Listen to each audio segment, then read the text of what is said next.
Hi everybody, this is Grace.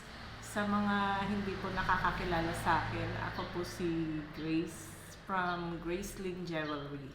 So, ayun, gusto ko lang i-share sa inyo itong huling na pamili ko sa Hong Kong last month, this December, last holiday, kasi doon kami nagpasko. So, parang ito yung jewelry haul ko for this season.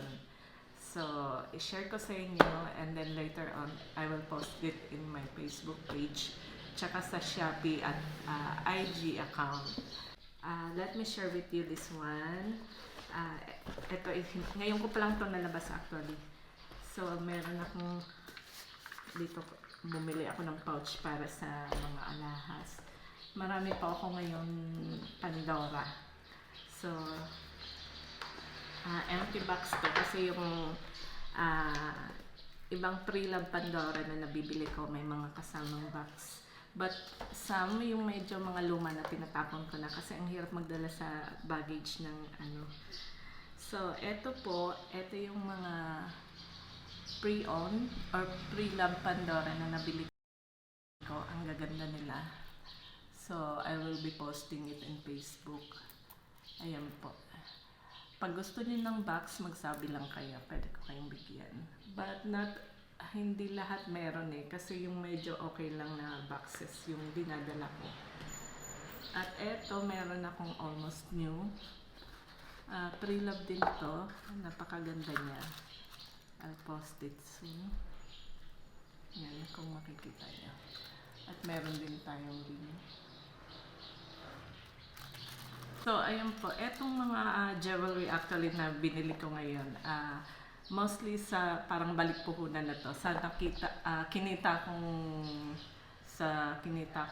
o sa nabenta ko before. So,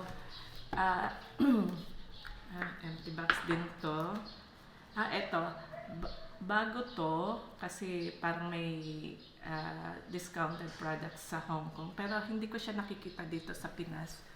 So, ayan o, bracelet to. I'll be posting it soon. Tapos, meron mga Pandora muna. Ito, may dalawa akong binili sing-sing. Ayan.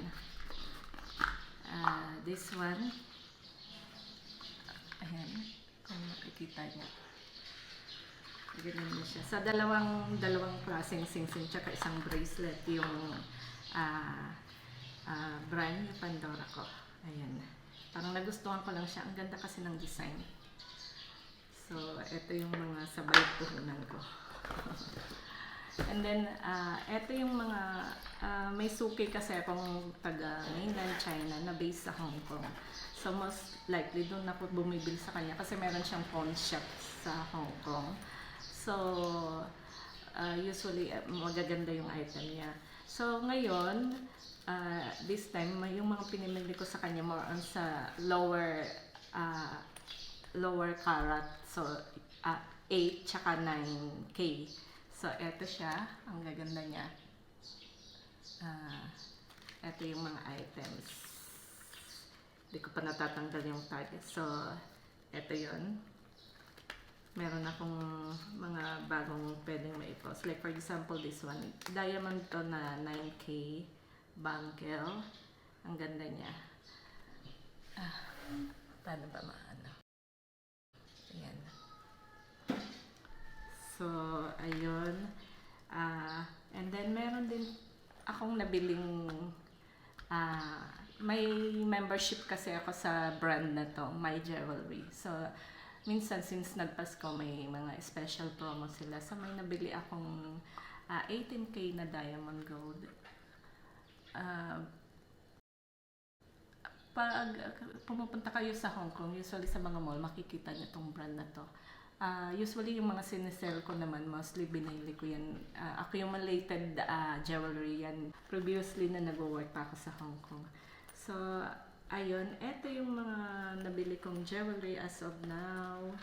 At, ayun, meron ako nitong, ano pa, eto 24K na keychain. .2 grams lang to. Yung mga Chinese kasi mahilig sila nitong mag-gift sa mga younger one. Ayun, lalo na pag Chinese New Year. And then meron ako ditong dalawang loop. Kung mahilig kayo sa alahas, ako ever since meron kasi ako nito. Ito yung way na ma-appreciate nyo or makikita nyo kung yung mga nabili nyo totoo. Usually sa mga markings yan eh. Ayan napakaganda nito. Ito rin gamit ko, made in Japan. So I bought two from Hong Kong. Ito pang mga gems. Ito sa gold.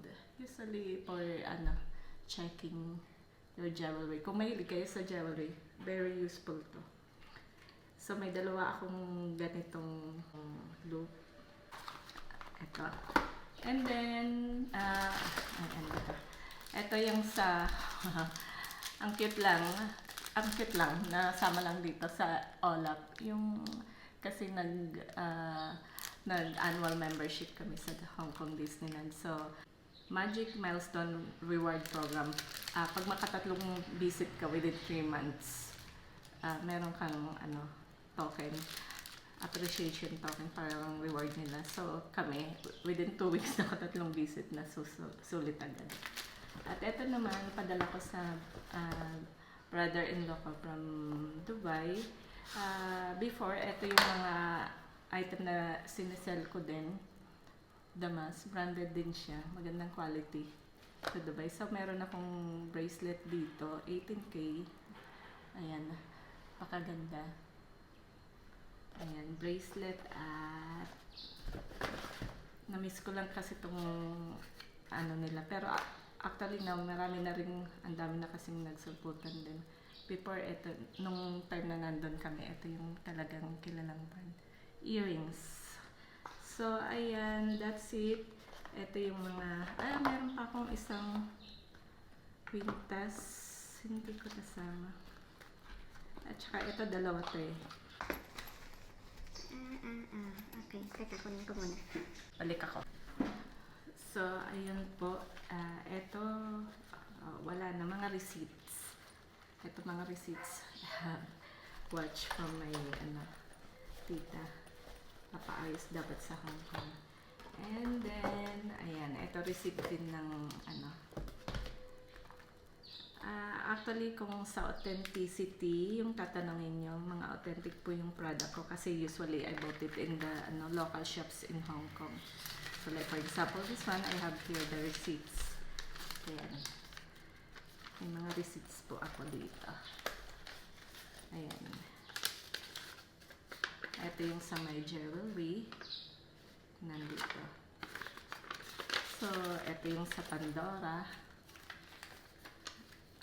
Ayan. Yung mga bagong items. So, ayun. Ito po yung mga, ito yung jewelry haul ko for this month, January. Actually, pag napupunta lang po ako sa Hong Kong usually, or pag napupunta ako doon, that's the time na nakakapamili ako.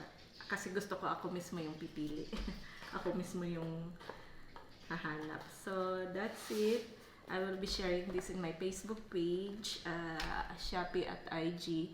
Hope i-follow nyo po ako. And then sa Shopee, very new. Wala pa akong buyer doon actually. Okay, thank you. Hope may magustuhan po kayo sa ipopost ko. And please, like and subscribe na din po to my channel para maengganyo din ako mag-post more. Thank you very much for watching and sana may magustuhan kayo sa mga jewelry. Thank you. Bye!